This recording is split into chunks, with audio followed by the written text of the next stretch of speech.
Guess what? The most famous writer in the English language left behind no personal letters, no manuscripts written in his own hand, no interviews, and no recordings. And yet, his words are everywhere. We quote him, we study him, we perform him, we argue about him. And somehow, the more famous he becomes, the less certain we are about who he actually was. This is the story of William Shakespeare, and why mystery may be the most powerful part of his legacy. This is Guess What?, where the most familiar names in history turn out to be the least understood.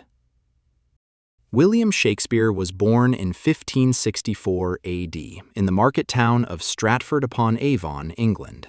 This is Elizabethan England, a world of rigid social classes, limited education, religious tension, and frequent disease. Life expectancy was low, childhood was uncertain, and opportunity was tightly controlled. Shakespeare was not born into nobility, nor was he in poverty. His father was a successful glove maker and also held civic offices, including bailiff, essentially a mayor, of Stratford.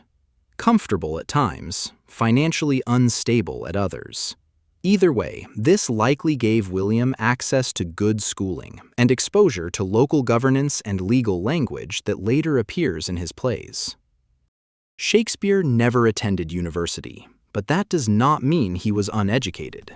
During 1571 to 78, he most likely attended King's New School in Stratford, a local grammar school, where students were drilled relentlessly in Latin, rhetoric, and classical literature such as Ovid, Virgil, and Cicero. Hours a day, years at a time. They memorized texts, they translated constantly, they learned how language persuades. This kind of education produced verbal athletes. It didn't teach science, it taught how to think and argue through words. While there is no surviving attendance record, his knowledge level makes formal grammar school education extremely likely. By the late 1570s, his father's fortunes declined. John Shakespeare withdrew from public life, most likely due to possible debt, legal troubles, or loss of income. This period may have forced William to leave school earlier than planned, as well as increase his exposure to economic insecurity, a theme that appears frequently in his plays. November 1582, Shakespeare married Anne Hathaway, who was 26 years old while he was only 18. There is evidence that the marriage was expedited, suggesting Anne was already pregnant. They remained married for the rest of his life. Then, in 1583, his daughter, Susanna Shakespeare, was born. 2 years later, in 1585, he had twins, Hamnet, his only son, and Judith. Hamnet's later death in 1596, at only 11 years of age, is often linked, cautiously, to the emotional depth of Shakespeare's tragedies, though this is interpretive, not provable. Between roughly 1585 AD and 1592 AD, Shakespeare vanishes from the historical record. These are called the lost years. We do not know where he lived, what work he did, or how he learned theater. Everything you hear about Shakespeare during this time are merely theories. Some say he worked as a schoolmaster, a soldier, lawyer's clerk, deer poacher, a tutor. Some say he joined traveling acting companies. Some say he fled Stratford after legal trouble. Again, these are speculations, not facts. And here's the important part. Shakespeare's genius does not depend on solving this mystery. The work appears whether we know the path or not. By the early 1590s AD, Shakespeare is in London, and London theater is booming. But this was not refined culture. Plays were not considered high art. They were entertainment, rowdy crowds, drinking, shouting, throwing things. Actors were not respected intellectuals. Despite the reputation of the theater world, Shakespeare went all in. In 1594 AD, after years of plague closures repeatedly shut London theaters, a new company emerges at the top, the Lord Chamberlain's Men.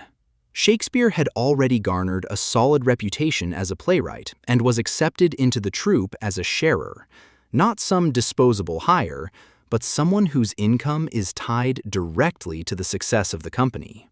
From this point on, Shakespeare's livelihood depends on ticket sales, audience approval, and repeat performances.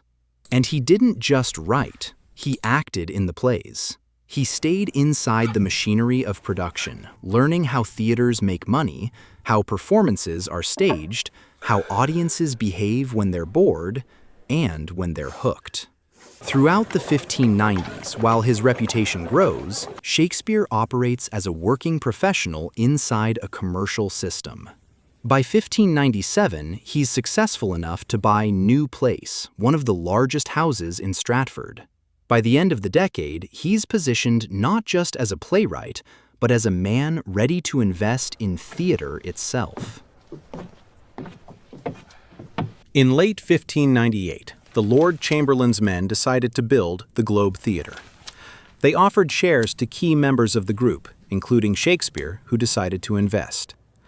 Upon its completion in 1599, he became part owner of the Globe Theatre. This gave him financial stability, creative control, and a consistent group of elite actors. He writes for specific performers. He revises constantly. He adapts stories from history, myth, and earlier texts. Shakespeare did not invent most of his plots. That wasn't the point. The point was how he reshaped them. Language, character, psychology. That's where the originality lives. In 1603 AD, Queen Elizabeth I dies and is succeeded by James I. This matters because the Lord Chamberlain's Men become the King's Men. The company now has direct royal patronage, which causes an increase in court performances, and thus a huge up in their prestige. Later in 1608, the King's Men acquire Blackfriars Theatre, an indoor venue. This leads to a smaller but wealthier audience, more intimate performances, higher ticket prices, and more emphasis on language than spectacle.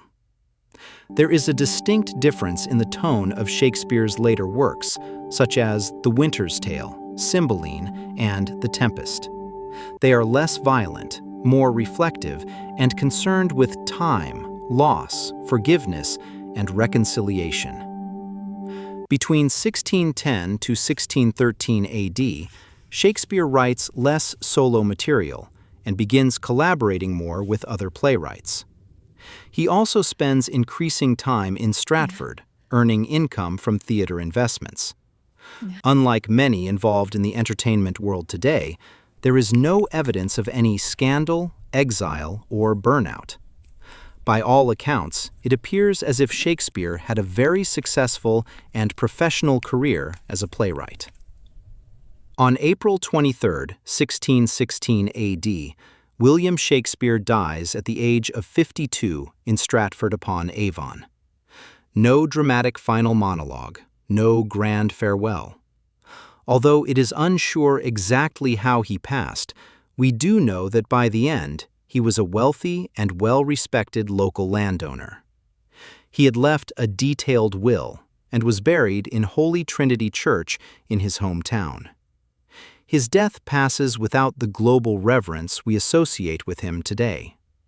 His plays survive because others preserve them. Friends compile his work into what we now call the First Folio. Without that effort, half his plays might be lost. Legacy is fragile. Even genius needs help. You've probably heard this. Shakespeare invented thousands of words. This is partly true and partly misleading. Shakespeare certainly popularized many words and phrases, but in many cases, he was the first surviving written record, and not necessarily the inventor. After all, language existed before dictionaries.